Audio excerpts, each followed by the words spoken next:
विदा 2022 के इस खास अंक में हमारे साथ एक बार फिर सौरभ हैं और अंक है 2022 में मिलने वाले पुरस्कार सम्मान। इस बार हम सौरभ के साथ हैं 53वां भारतीय अंतर्राष्ट्रीय फिल्म समारोह जो भी हाल ही में नवंबर महीने में हुआ है, उसमें क्या खास रहा और कौन कौन सी फिल्म पुरस्कृत हुई। यानी आज फिर एक बार कहानी है फिल्म पुरस्कार की, लेकिन खास बात है पुरस्कार अंतर्राष्ट्रीय, समारोह अंतर्राष्ट्रीय है, आयोजन करता भारत। तो सुनते हैं सौरभ से क्या खास रहा 53वां भारतीय अंतर्राष्ट्रीय फिल्म समारोह। जी, 53वां अंतर्राष्ट्रीय फिल्म पुरस्कार भारतीय जो है, इसका आयोजन का डेट जो है 20 नवंबर से 28 नवंबर के बीच रहा, जो गोवा में आयोजित हुआ। एक खास बात है इसके साथ कि ये गोवा में 35वां जो हुआ था, जी 34वां से ही, यानी लगातार इसके बाद कंटिन्यूअसली इसके पास है। जी हाँ। उद्घाटनकर्ता थे अनुराग ठाकुर, जो केंद्रीय मंत्री है, सूचना प्रसारण मंत्री हैं। आयोजक NFDC national film development corporation of India और उसके साथ थे इंटरटेनमेंट सोसाइटी। ये जो है गोवा मंत्रालय के अंदर पूरा देखरेख में ये सब हुआ था, under the information and broadcasting of Goa ministry. उद्घाटन हुआ था 20 नवंबर 2022 को। इंडोर स्टेडियम था, स्टेडियम का नाम था doctor Shyama Prasad Mukherjee stadium. Doctor Shyama Prasad Mukherjee में ये इंडोर आयोजन हुआ और आयोजन से जुड़ी खास बात सौरभ ने भी बताई कि पिछले कई वर्षों से लगातार इसकी मेजबानी गोवा करता आ रहा 2004 से। जी 2004 ईस्वी से 2022 में हम प्रवेश कर चुके हैं और लगातार इसकी मेजबानी हो रहा है। वही हम यहाँ बताते चले आपको कि पहली बार मेजबानी 1952 में हुई थी, 24 जनवरी से 1 फरवरी के बीच में हुई थी। और सौरभ इसमें खास बात ये थी कि ये भारत के कई शहरों में आयोजित हुआ था। जी। और आज अब हम बात करते हैं तो गोवा इसकी मेजबानी कर लेता है। देखते हैं खास क्या रहा है इस पुरस्कार, इस समारोह में। यानी यह जो अंतर्राष्ट्रीय फिल्म समारोह था, इसमें कितने देशों ने हिस्सा लिया, कितने देश के कितने फिल्म थे सौरभ? इस पुरस्कार समारोह में 79 देश के 280 फिल्मों का संग्रहण किया गया था, जिसमें सबसे पहली फिल्म का जो नाम लिया गया वो था, जिसको दिखाया गया सबसे पहले जी, वो था आल्मा एंड ऑस्कर। ये इनके जो डायरेक्टर थे वो थे डाइटर बर्नर। ये एक ऑस्ट्रियाई फिल्म है और निर्देशक द्वारा निर्देशित एक ऑस्ट्रियाई फिल्म से आगाज होता है जी 53वां भारतीय अंतर्राष्ट्रीय फिल्म समारोह का, और अंत होता है परफेक्ट नंबर से। वाह क्या बात है, परफेक्ट नंबर से जी समारोह समाप्त होता है। क्रिस्टोफ जानूसी इसके निर्देशक थे जी। बात करें हम इंडियन पैनोरमा की, तो उसमें 25 फीचर फिल्म थी और 20 गैर फीचर फिल्म को दिखाया गया था। यानी इंडियन पैनोरमा शीर्षक से भारत के जिन फिल्मों को लाया गया, यानी 45 फिल्म को कलेक्ट किया गया, जिनमें से 25 फीचर और 20 गैर फीचर जी। 183 फिल्में अंतर्राष्ट्रीय प्रोग्रामिंग का हिस्सा बनी थी जी। दादा साहब फाल्के पुरस्कार की विजेता रही हैं आशा पारेख। पीछे वीडियो भी बन चुका है इस पर जी जी जी।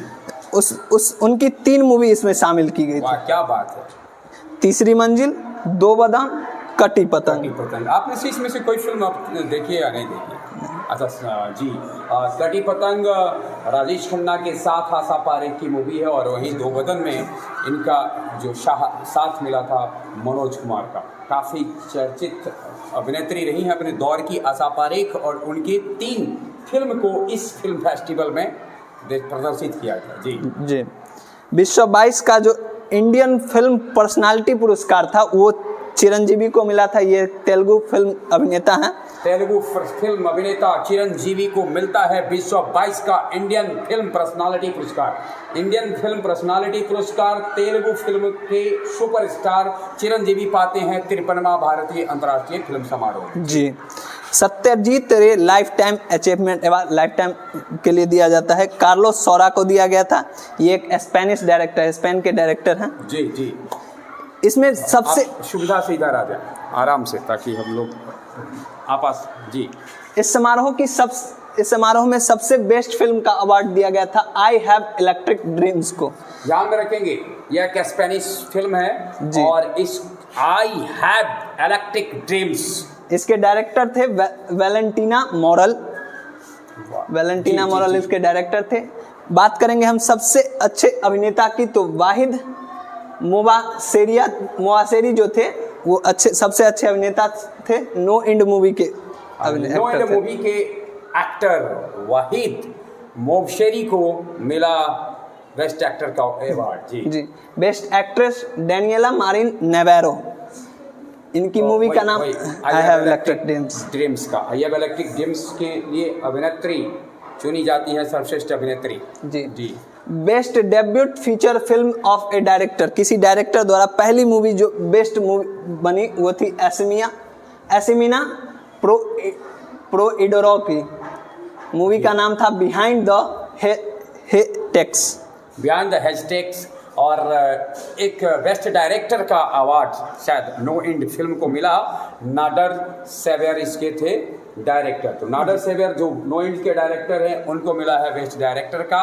और अब हम जानते हैं 35वें IFFI जिसकी चर्चा सौरभ ने की 2004 से अब तक गोवा में ही आयोजित हो रहा है। जी। और जी स्पेशल जूरी अवार्ड मिला था लव डियाज को when the babes are gone movie के लिए। When the babes are gone movie के लिए ये स्पेशल जूरी अवार्ड मतलब ये एक शो है जिसमें जजिंग का थी। जी यानी इस एक विशेष प्रकार का शो में अवार्ड दिया गया है। खास बात रही है यह 53वां अंतर्राष्ट्रीय फिल्म समारोह जो भारतीय रहा है विवादित भी हुआ सौरभ। यानी इस पे चर्चा काफ़ी बढ़ गई, तब बढ़ गई जब इसके ज्यूरी मेंबर में जो हेड थे, ज्यूरी हेड नदाब लपीट, इजराइल के नदाब लपीट ने एक फिल्म द कश्मीर फाइल को जब कहा कि वह एक प्रोपगंडा फैलाने वाली फिल्म और भद्दा फिल्म है, जब इसकी बातें हुई तो काफ़ी भारत में इसकी काफ़ी चर्चा होने लगी।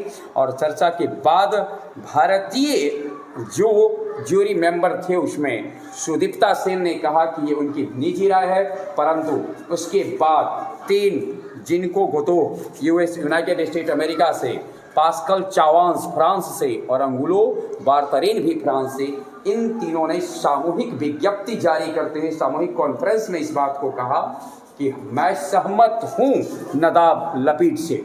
इस प्रकार से यह विवादित बन जाता है। खैर विवादों को हम अपनी जगह पर छोड़ते हैं। हम आपके बीच में हैं विदा 2022 के साथ और बने रहे हमारे साथ। सौरभ के साथ हम उपस्थित होते रहेंगे। भारत और दुनिया में क्या कुछ हुआ है 2022 में। बहुत बहुत धन्यवाद।